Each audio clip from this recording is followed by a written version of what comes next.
Continuing now, my talking points memo about the press trumping up a white power situation in America. Joining us from Boston, Marianne Marsh, from Washington, Katie Pavlich. So your reaction to the memo, Katie?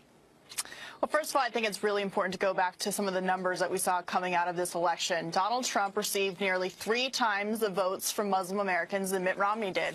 He also received more Hispanic votes than Mitt Romney did. And African-American voters stayed home rather than going out and voting against him. So this idea that there's been a whitelashing of America isn't true just based on the facts of the numbers. The second thing is, because of these accusations have been repeatedly played by liberals election after election with the race card, the accusations then get watered down, and they do a disservice to actual victims of hate crimes and prejudice because nobody is actually taking the real situations seriously as a result of them constantly accusing people, not just certain groups, everyone who happens to disagree with them, of racism and bigotry. And so that does a disservice to people who are actually true victims of these crimes. Now, Marianne, were you surprised that 50 journalists showed up to cover 275 nuts a couple of weeks ago in Washington? Did that think they're a little out of proportion?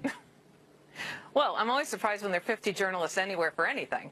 And certainly that spoke volumes, and you made your point. But what speaks to me is some of the statistics that have come out recently after Donald Trump's election. First of all, the New York City Police Department has reported a 400% increase in hate-related crime reporting. That can be 10 to 40.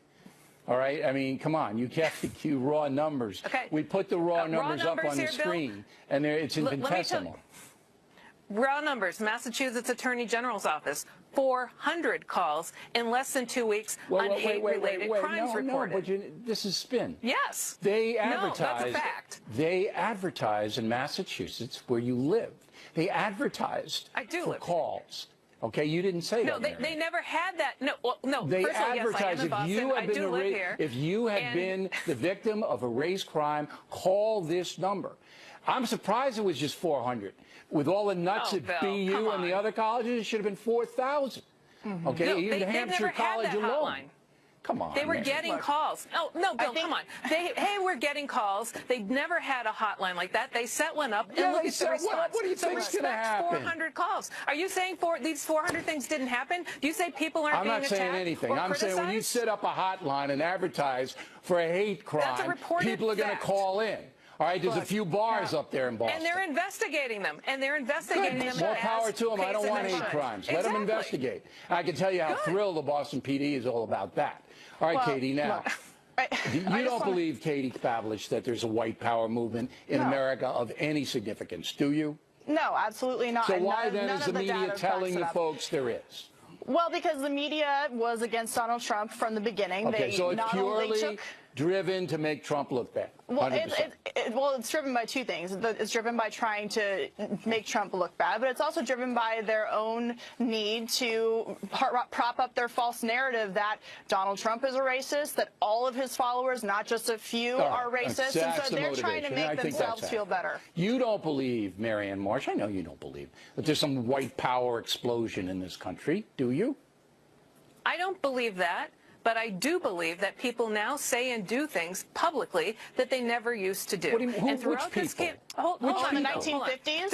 Hold on, Bill. During the campaign on this show, you would ask Donald Trump, when he would denigrate a group of people or an individual, do you really need to do that? Do you think that's really smart? So you try to tamper him and try to reel in his behavior. Instead, he has continued it, and as a result now, there's no effect. Hold on.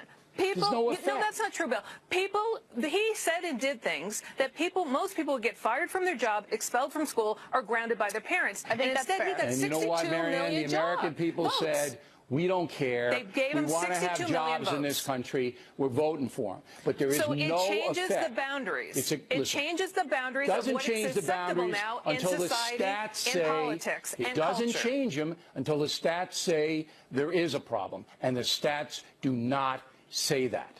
It's and been that's 2 where weeks. you have to stay. Can't get into speculation. It's been 2 weeks. I just want to say that everything that is reported of people saying they're victims of crime should be taken seriously and investigated by the police. But from a media journalist perspective, all of those accusations should not be taken at face value. Listen, one of the most viral stories ended up being fake. That's and so right. we can't have this perception that people are being accosted for race reasons. We're if it's going to not deal true. with Bernie Goldberg will deal with it on Thursday. Ladies, thank you. Waters on Deck goes to Pittsburgh.